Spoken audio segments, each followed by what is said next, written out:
Let's talk about how you can monetize Facebook gaming in 2021. Perrin, I know you've got some stats. You actually did a really good job of it last year. Is there anything that you can recommend for the new year that will benefit creators in as fact as maybe creating or outsourcing your income, so you're not just directly relating on Facebook gaming, finding sponsorships elsewhere? But let's first start on the platform. What is going to be your biggest tip for 2021 for monetizing? My biggest tip is diversify your revenue. I mean, that's the best one you can do.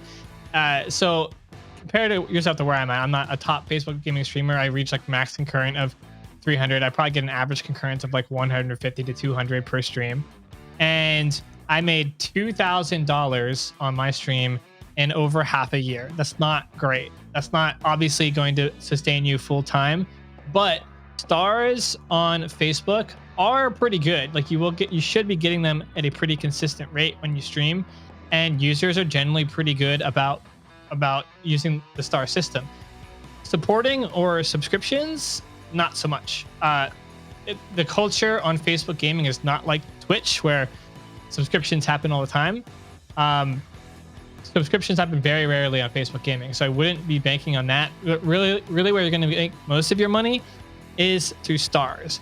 You need to combine that with other money-making things from other platforms in order to be sustainable as a creator and make enough money to actually just do this even part-time or full-time. Because Facebook gaming stars alone are not going to sustain you, and they're going to be volatile, and it's really going to be hard to predict month by month how many you're going to get.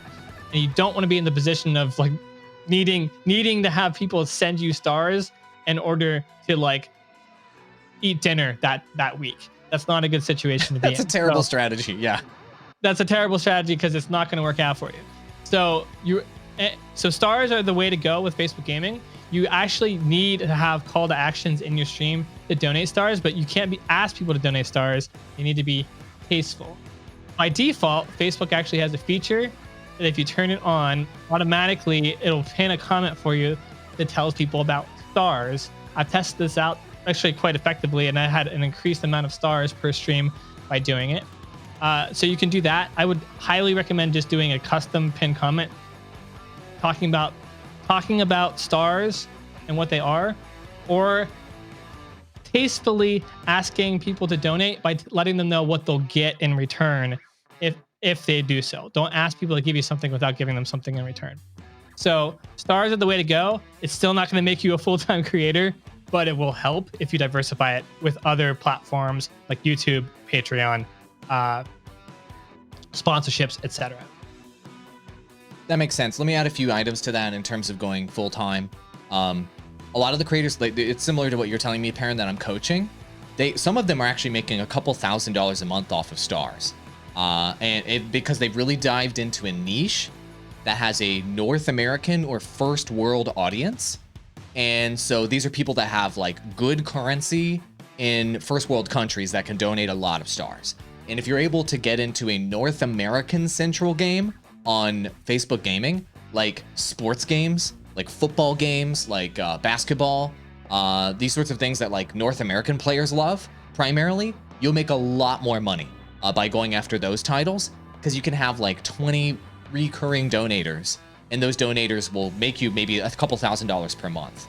So keep that in mind. So the game that Andrew Perrin is playing, that Pashual is playing here, is an international game, Mobile Legends, and people will give him stars, but for them to give 100 stars is a stretch for a lot of people that are in the Philippines or in other countries to convert that currency over to US dollars.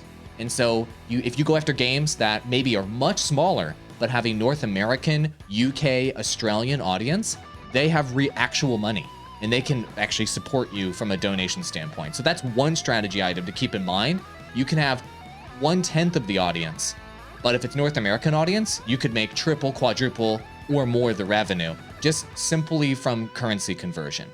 Another point for all of you guys is the majority of the content creators I have ever seen go full-time, the vast majority, 8 out of 10, will pick up consulting, freelancing, or other types of work to supplement their income while they're also running their YouTube channel, their Facebook stream, their Twitch stream, etc.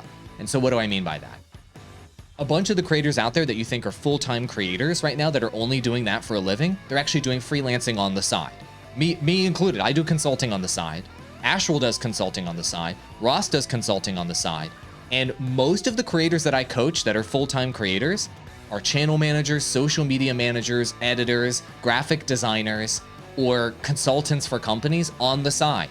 So freelancing and consulting as a graphic designer, editor, or one of these other things is a great way to supplement your income while you're also creating content as well. You're living this lifestyle, I'd say, even more than me at this point, Astral. So can you tell us a little bit about what that mix is between doing freelance work and then being able to stream all the time? Because I think most people just see you on the podcast talking about stuff and then see you playing video games and they think that's your entire life. Tell them what your life really is like. Oh, that would be so great if that was my whole life.